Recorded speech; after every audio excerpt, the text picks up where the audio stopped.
Assalamualaikum para pendengar yang masih terjaga. Kali ini saya akan menceritakan sebuah kisah yang konon pernah terjadi di sebuah desa di Indonesia. Sebuah cerita tentang janji lama, penyesalan, dan reuni yang seharusnya tidak pernah terjadi.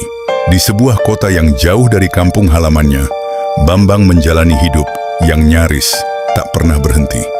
Setiap hari hanya diisi pekerjaan, lembur, lalu pulang untuk tidur. Sudah bertahun-tahun ia tidak mudik. Kesibukan selalu menjadi alasan untuk menunda pulang dan bertemu teman-teman lamanya. Beberapa hari menjelang Lebaran, saat kantor mulai sepi, ponselnya bergetar. Sebuah pesan masuk dari nomor yang tidak dikenal. "Bang, jadi pulang Lebaran ini, kita reuni seperti dulu." Bambang mengernyit bingung. Belum sempat membalas, pesan kedua kembali muncul. "Ini gue, Denny." Nama itu langsung membangkitkan kenangan lama. Denny adalah sahabat masa kecilnya bersama Arif, Bima, dan Joko. Dulu mereka berlima hampir tak pernah terpisah. Mereka pernah berjanji, sesibuk apapun nanti, setiap Lebaran akan selalu berkumpul di rumah kosong di ujung kampung. Sayangnya janji itu perlahan dilupakan. Tanpa banyak berpikir, Bambang membalas singkat, "Siap, gue pulang." Malam itu juga ia berangkat menggunakan mobil pribadi. Jalan tol tampak lengang. Radio memutar lagu-lagu lama yang membuatnya terus mengingat masa sekolah bersama keempat sahabatnya. Semakin jauh perjalanan, matanya mulai terasa berat. Ia memutuskan berhenti di sebuah rest area untuk beristirahat sebentar. Namun tanpa sadar ia tertidur. Dalam mimpinya, Bambang berdiri di sebuah jalan kampung yang gelap dan berkabut. Di depannya berdiri 4 orang yang sangat dikenalnya. Denny, Arif, Bima, dan Joko. Wajah mereka terlihat pucat, tetapi semuanya tersenyum. "Bang, jangan telat lagi. Kami sudah nunggu lama." Suara mereka terdengar pelan, seolah datang dari tempat yang sangat jauh. Bambang terbangun dengan napas memburu. Dadanya berdebar keras. Ia mengusap wajahnya sambil tertawa kecil, mencoba menganggap semua itu hanya bunga tidur. Namun sejak kembali melanjutkan perjalanan, perasaannya berubah. Di beberapa ruas jalan yang gelap, ia beberapa kali merasa melihat seseorang berdiri di pinggir jalan, diam menghadap ke arahnya. Setiap kali ia menoleh, sosok itu selalu menghilang. Menjelang tengah malam, Bambang akhirnya memasuki kampung halamannya. Anehnya, suasana kampung terasa jauh lebih sunyi dari yang ia ingat. Tak ada suara takbir, tak ada anak-anak bermain, hanya kabut tipis yang menyelimuti jalanan. Saat ia memarkir mobil, ponselnya kembali bergetar. Pesan dari Denny muncul lagi. "Kami sudah di tempat biasa." Bambang menarik napas panjang. Tanpa menyadari bahwa langkah berikutnya akan mengubah hidupnya selamanya, ia berjalan menuju rumah kosong di ujung kampung yang selama bertahun-tahun menjadi tempat berkumpul mereka berlima. Rumah kosong itu masih berdiri di ujung kampung. Bangunannya terlihat lebih tua dari yang diingat Bambang. Bambang berhenti beberapa langkah di depan pintu. "Denny," panggilnya pelan. Tak ada jawaban. Dengan ragu ia mendorong pintu hingga terbuka lebih lebar. Ruangan di dalam hanya diterangi satu lampu redup yang menggantung di langit-langit. Tetapi di tengah ruangan ada 4 orang yang duduk melingkar. Denny, Arif, Bima, dan Joko. Mereka menoleh bersamaan. Senyum tipis muncul di wajah masing-masing. "Bang, akhirnya datang juga," kata Denny datar. Bambang tersenyum lega. "Maaf baru bisa pulang." Ia duduk bersama mereka. Mereka mulai mengenang masa sekolah, saat sering bolos memancing di sungai, bermain bola di sawah, hingga dimarahi guru karena kabur dari kelas. Sesekali mereka tertawa. Namun semakin lama, Bambang mulai merasa ada sesuatu yang aneh. Wajah keempat sahabatnya terlihat sangat pucat. Tatapan mata mereka kosong. Yang paling membuat Bambang tidak nyaman adalah suara tawa mereka. Tawa itu terdengar terlalu pelan, terlalu serempak, dan sama sekali tidak terasa hidup. "Bang, masih ingat janji kita?" tanya Joko tiba-tiba. "Tentu ingat. Kamu yang paling sering telat. Bambang tersenyum canggung. Iya, kerjaan lagi banyak. Tak ada seorang pun yang membalas. Keempatnya hanya menatap Bambang tanpa berkedip. Tatapan itu membuat tengkuknya mulai terasa dingin. Suasana mendadak sunyi. Tak lama kemudian, lampu di ruangan berkedip. Sekali, dua kali. Lalu, padam. Ruangan langsung tenggelam dalam kegelapan. Bambang membeku. Di tengah gelap, terdengar suara gesekan pelan, seperti ada seseorang yang sedang merangkak di lantai kayu. Lalu bisikan lirih mulai terdengar dari berbagai arah. Bang! Kami nunggu. Sudah lama. Bambang menelan ludah. Denny, jangan bercanda. Tak ada jawaban. Beberapa detik kemudian lampu kembali menyala. Bambang langsung melihat ke arah teman-temannya. Napasnya tercekat. Mereka masih duduk di tempat yang sama. Namun kini posisi mereka jauh lebih dekat. Mereka telah mengelilinginya. Padahal Bambang sama sekali tidak melihat mereka berpindah. Kalian tadi pindah? Tanyanya gugup. Tak seorang pun menjawab. Denny hanya tersenyum tipis. Bang. Kamu ingat enggak janji kita dulu? Kalimat itu langsung membawa Bambang pada kenangan bertahun-tahun lalu. Mereka pernah bersumpah, sesibuk apapun nanti, setiap lebaran harus pulang dan berkumpul di rumah ini. Namun setelah merantau, Bambang selalu menunda. 1 lebaran, 2 lebaran, lalu bertahun-tahun berlalu. Aku benar-benar sibuk, ucap Bambang lirih. Arif tersenyum hambar. Sibuk sampai lupa kami. Suasana kembali sunyi. Angin malam masuk melalui jendela yang terbuka. Saat itulah Bambang tanpa sengaja melihat ke arah lantai. Bayangannya sendiri terlihat jelas terkena cahaya lampu. Tetapi, 4 sahabat yang duduk di hadapannya tidak memiliki bayangan sama sekali. Bulu kuduk Bambang berdiri seketika. Ia berkedip beberapa kali, berharap penglihatannya salah. Namun ketika kembali memperhatikan keempat sahabatnya, hasilnya tetap sama. Tidak ada satupun bayangan di lantai selain miliknya. Perlahan Bambang berdiri. Suasana mendadak terasa begitu dingin. Kalian, sebenarnya kenapa? Tanyanya dengan suara bergetar. Denny menatapnya tanpa ekspresi. Kami baik-baik saja. Jawaban itu terdengar datar, seolah keluar dari mulut seseorang yang sudah kehilangan semua emosi. Bambang memaksakan senyum. Kayaknya gue harus pulang dulu. Besok kita lanjut ngobrol. Tak ada yang mencoba menahan. Mereka hanya terus menatap Bambang hingga ia melangkah keluar dari rumah. Begitu berada di luar, Bambang menghirup napas panjang. Udara malam terasa lebih segar dibandingkan suasana mencekam di dalam rumah itu. Perasaan gua aja, gumamnya mencoba menenangkan diri. Ia berjalan menyusuri jalan kampung yang sepi. Beberapa menit kemudian, ia melihat sebuah warung kecil yang masih buka. Seorang lelaki tua sedang duduk sendirian di bangku kayu. Bambang menghampiri. Permisi, Pak. Ayah, nak. Saya mau tanya, Denny, Arif, Bima, sama Joko sekarang tinggal di mana ya? Wajah lelaki tua itu langsung berubah. Kamu temannya mereka? Iya, barusan saya ketemu mereka di rumah kosong ujung kampung. Lelaki tua itu terdiam cukup lama sebelum menggeleng pelan. Nak, rumah itu sudah lama kosong. Bambang tersenyum kaku. Iya, tapi mereka lagi kumpul di sana. Tatapan lelaki tua itu justru semakin iba. Kamu yakin benar melihat mereka? Bambang mulai gelisah.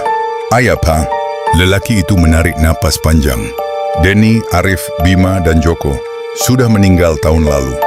Kalimat itu membuat Bambang membeku. Apa? Mereka kecelakaan waktu pulang lebaran. Mobil yang mereka tumpangi masuk jurang karena rem blong. Semuanya meninggal di tempat. Bambang menggeleng keras. Enggak mungkin, barusan saya ngobrol sama mereka. Lelaki tua itu menatap Bambang dengan wajah prihatin. Banyak orang bilang, kalau ada janji yang belum selesai, kadang mereka masih datang untuk menepatinya. Tubuh Bambang terasa lemas. Semua kejanggalan yang ia lihat sejak perjalanan pulang kembali teringat. Mimpi di rest area, sosok di pinggir jalan, tatapan kosong keempat sahabatnya, dan bayangan yang tidak pernah ada. Tanpa mengucapkan apa-apa lagi, Bambang berlari meninggalkan warung. Satu pertanyaan terus berputar di kepalanya. Kalau mereka memang sudah meninggal, lalu siapa yang sejak tadi menunggunya di rumah kosong itu? Napas Bambang tersengal saat kembali berdiri di depan rumah kosong itu. Kabut kini semakin tebal. Bangunan tua tersebut tampak lebih gelap dibanding beberapa menit yang lalu. Entah mengapa, ada dorongan kuat dalam dirinya untuk kembali masuk. Ia harus memastikan sendiri apakah ucapan lelaki tua di warung tadi benar. Dengan tangan gemetar, Bambang mendorong pintu yang terbuka perlahan sambil mengeluarkan bunyi berderit panjang. "Denny?" Tak ada jawaban. Ruangan itu kosong. Lampu yang tadi menyala kini padam. Hanya cahaya bulan yang masuk melalui jendela pecah membuat isi rumah terlihat samar. Bambang melangkah masuk. Baru beberapa langkah terdengar suara keras dari belakang. Brak. Pintu menutup sendiri. Bambang langsung menoleh. Jantungnya berdetak begitu keras hingga memenuhi telinganya. Dengan panik ia mencoba membuka pintu, tetapi gagangnya tak bisa digerakkan. "Siapa di luar?" teriaknya. Tak ada sahutan. Saat ia berbalik, keempat sahabatnya sudah duduk kembali di tengah ruangan. Padahal beberapa detik sebelumnya tempat itu benar-benar kosong. Denny perlahan berdiri. Wajahnya jauh lebih pucat daripada sebelumnya. Senyumnya menghilang, digantikan tatapan yang sulit dijelaskan. "Jadi, kamu sudah tahu." Suara Denny terdengar berat, seolah dua suara berbicara bersamaan. Bambang mundur selangkah. "Kalian, siapa sebenarnya?" "Kami tetap Denny, Arif, Bima, dan Joko. Tapi, kalian sudah meninggal." Keempatnya saling berpandangan. "Iya," jawab Denny pelan. "Kami memang sudah tidak hidup." Tubuh Bambang melemas. Lututnya hampir tak mampu menopang tubuhnya. "Kalau begitu, kenapa kalian ada di sini?" Arif tersenyum tipis. "Karena kami masih menunggu." "Menunggu apa?" Bima mengangkat wajahnya. "Menunggu kamu pulang." Ruangan kembali sunyi. Bambang menggeleng pelan. "Aku benar-benar enggak tahu." "Kamu tahu," potong Denny. "Kamu hanya terus menunda." Kalimat itu menusuk tepat ke dalam hati Bambang. Ia teringat janji mereka saat masih remaja. Mereka pernah bersumpah akan selalu berkumpul setiap lebaran, apapun yang terjadi. Namun setelah merantau, Bambang selalu berkata, "Tahun depan saja." Tahun demi tahun berlalu. Sementara keempat sahabatnya tetap menunggu.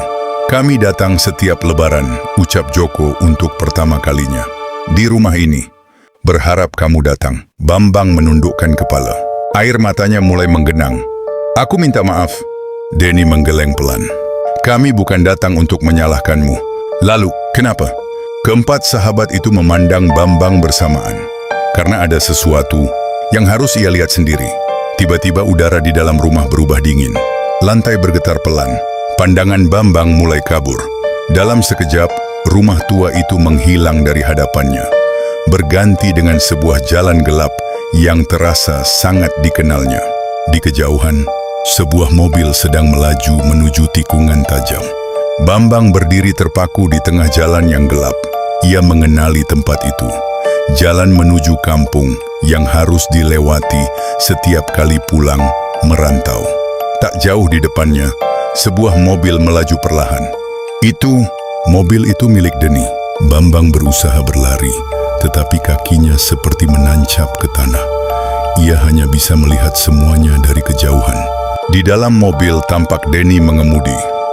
Arif duduk di kursi depan, sementara Bima dan Joko berada di belakang. Mereka tertawa, sama seperti dulu. "Gua senang akhirnya kita bisa kumpul lagi," kata Arif. "Iya, tinggal nunggu Bambang," sahut Bima. "Pasti pulang kali ini," tambah Joko penuh harap. Denny hanya tersenyum. "Semoga, udah lama kita nggak lengkap." Mendengar itu dada Bambang terasa sesak. "Ya Ningge," berteriak. "Jangan berangkat, jangan lewat jalan itu." Namun tak ada suara yang keluar. Mobil terus melaju hingga memasuki tanjakan panjang. Tiba-tiba wajah Denny berubah panik. "Remnya!" Arif langsung memegang dashboard. "Kenapa, Den?" "Remnya blong." Mobil meluncur semakin cepat. Denny berusaha mengendalikan setir, tetapi kendaraan itu terus meluncur menuruni jalan. Bima dan Joko mulai berteriak ketakutan. "Ya Allah!" Pegangan, ban berdecit keras. Mobil menghantam pembatas jalan, berputar, lalu terjun ke jurang di sisi jalan. Brak! Suara benturan itu menggema di seluruh tempat. Semuanya hening. Bambang memejamkan mata. Air matanya jatuh tanpa terasa. Saat membuka mata kembali, jalan itu perlahan menghilang. Ia kembali berada di rumah kosong.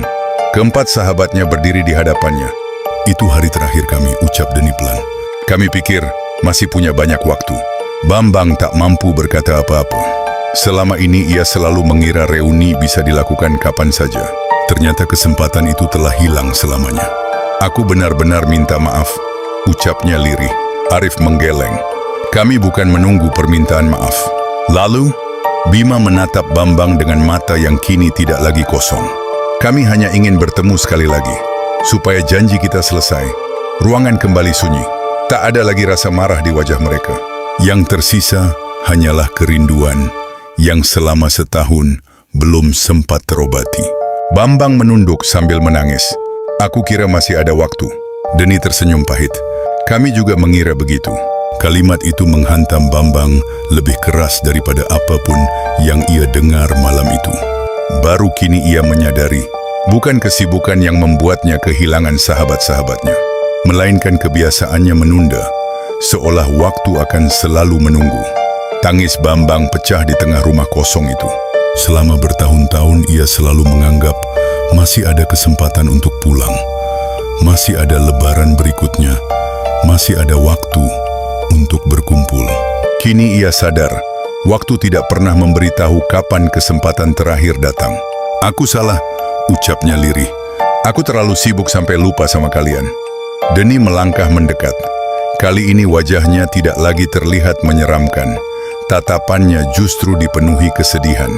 Kami enggak pernah marah. Arif mengangguk pelan. Kami cuma kecewa karena enggak sempat ketemu lagi. Bima tersenyum tipis. Kita berlima pernah janji bakal terus bareng, minimal 1 hari setiap lebaran, sambung Joko. Bambang mengusap air matanya. Aku ingat, kenangan masa kecil bermunculan di kepalanya. Mereka pernah duduk di pematang sawah sambil makan mie instan bersama. Pernah bermain bola hingga maghrib. Pernah berjanji, siapapun yang sukses atau gagal, mereka tidak akan melupakan persahabatan itu. Namun Bambanglah yang pertama mengingkari janji tersebut. Aku benar-benar minta maaf. Deni menggeleng pelan. Penyesalanmu enggak akan mengubah apa yang sudah terjadi. Lalu kenapa kalian datang? Keempat sahabat itu saling berpandangan. Kami datang supaya kamu enggak mengulang kesalahan yang sama. Bambang mengangkat wajahnya. Maksudnya? Orang tuamu masih ada. Keluargamu masih ada. Teman-temanmu yang lain juga masih ada. Deni menatap Bambang dalam-dalam. Jangan tunggu kehilangan dulu baru menyempatkan waktu. Kalimat itu membuat Bambang kembali terdiam. Ia sadar, selama ini ia selalu menunda menelepon orang tuanya. Selalu menunda pulang. Selalu berpikir masih ada hari esok. Padahal tidak ada seorang pun yang tahu kapan semuanya berakhir. Bambang mengangguk pelan. Aku janji setelah ini aku bakal lebih sering pulang. Aku bakal jaga hubungan sama orang-orang yang masih ada. Senyum hangat mulai terlihat di wajah keempat sahabatnya. Makanya kami menunggumu, kata Arif. Supaya kamu mengerti sebelum terlambat, tambah Bima. Suasana rumah yang sejak tadi terasa mencekam perlahan berubah. Udara dingin mulai menghilang. Untuk pertama kalinya sejak malam itu dimulai, Bambang tidak lagi merasa takut. Yang ia rasakan hanyalah rindu.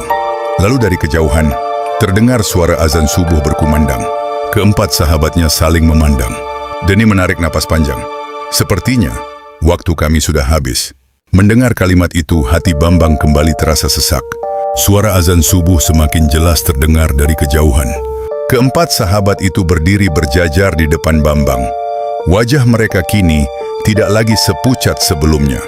Perlahan, mereka kembali terlihat seperti saat masih hidup, penuh kehangatan dan senyum yang dulu selalu Bambang rindukan. Jangan, ucap Bambang dengan suara bergetar. Jangan pergi dulu. Deni tersenyum lembut. Kalau kami tetap di sini, kami enggak akan pernah tenang. Bambang menunduk. Ia tahu perpisahan ini memang tidak bisa dihindari. Arif melangkah maju lebih dulu.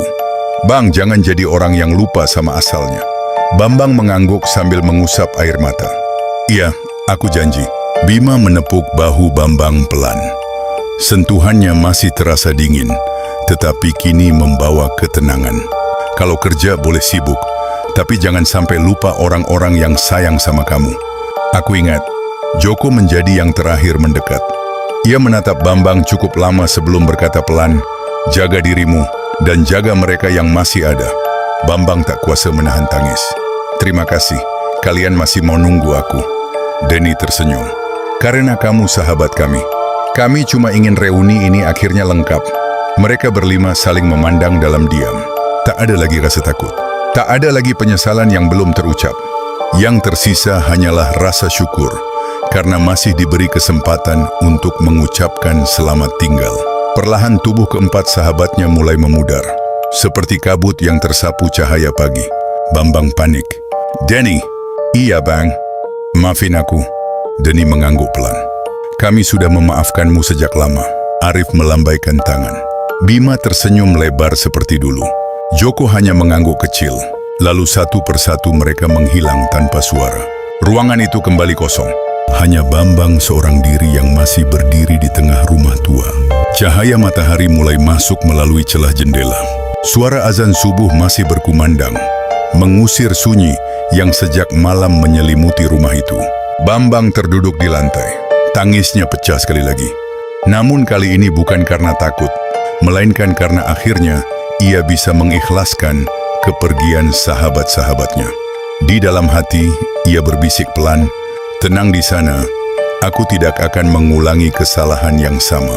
Pagi itu Bambang keluar dari rumah kosong dengan langkah pelan. Kabut mulai menghilang, digantikan sinar matahari yang perlahan menerangi jalan kampung. Rumah tua yang semalam terasa begitu mencekam kini kembali tampak seperti bangunan kosong yang telah lama ditinggalkan, seolah tidak pernah terjadi apapun. Namun Bambang tahu, semua yang dialaminya malam itu nyata. Hal pertama yang ia lakukan adalah mendatangi pemakaman desa. Di sudut pemakaman, 4 nisan berdiri berdampingan. Nama-nama yang sangat dikenalnya terukir jelas di batu itu. Denny, Arif, Bima, Joko. Bambang berdiri cukup lama tanpa berkata apa-apa. Air matanya kembali jatuh ketika perlahan menyentuh salah satu nisan. "Maaf, aku baru datang." Ia lalu membacakan doa untuk keempat sahabatnya. Setiap kalimat terasa begitu tulus, jauh berbeda dari doa-doa yang selama ini hanya terlintas di dalam hati, tanpa pernah benar-benar ia ucapkan. Selesai berdoa, Bambang mengunjungi rumah keluarga masing-masing. Di rumah Denny, ibunya menyambut dengan senyum hangat, meski matanya masih menyimpan kesedihan. "Kamu Bambang ya?" Bambang mengangguk. "Denny sering cerita tentang kamu." Kalimat sederhana itu kembali membuat dadanya sesak. "Maaf Bu, saya terlalu lama nggak pulang." Ibu Denny menggeleng pelan. "Yang penting sekarang kamu datang." Jawaban itu membuat Bambang semakin sadar bahwa masih banyak orang yang menunggu kepulangannya, bukan hanya sahabat-sahabatnya. Beberapa hari kemudian, Bambang kembali ke kota. Pekerjaannya tetap sama, kesibukannya juga tidak berubah. Namun cara ia menjalani hidup berubah sepenuhnya. Ia mulai rutin menelepon orang tuanya, menyempatkan pulang saat ada kesempatan, menghubungi teman-teman lama yang sudah lama kehilangan kabar. Ia tidak lagi ingin menunda hal-hal yang benar-benar berarti, karena kini ia mengerti kesempatan tidak selalu datang 2 kali. Suatu malam, ketika sedang beristirahat di kamar, ponselnya tiba-tiba bergetar. Satu pesan masuk dari nomor yang tidak dikenal. Dengan perlahan Bambang membukanya. "Terima kasih, sudah datang." Bulu kuduknya kembali meremang. Is mencoba melihat nomor pengirimnya. Namun layar ponselnya tiba-tiba kosong. Pesan itu menghilang. Nomornya pun tidak ada, seolah tak pernah terkirim. Bambang hanya tersenyum tipis. Ia menatap langit malam dari balik jendela, lalu berbisik pelan, "Tenanglah, aku tidak akan melupakan kalian lagi." Sejak malam itu, setiap kali Lebaran tiba, Bambang selalu pulang ke kampung. Bukan karena janji, melainkan karena ia telah belajar bahwa orang-orang yang masih bisa ditemui hari ini adalah anugerah yang tak boleh disia-siakan. Dan terkadang, penyesalan yang paling menyakitkan bukan karena kehilangan, melainkan karena terlalu lama menunda hingga kesempatan itu benar-benar hilang.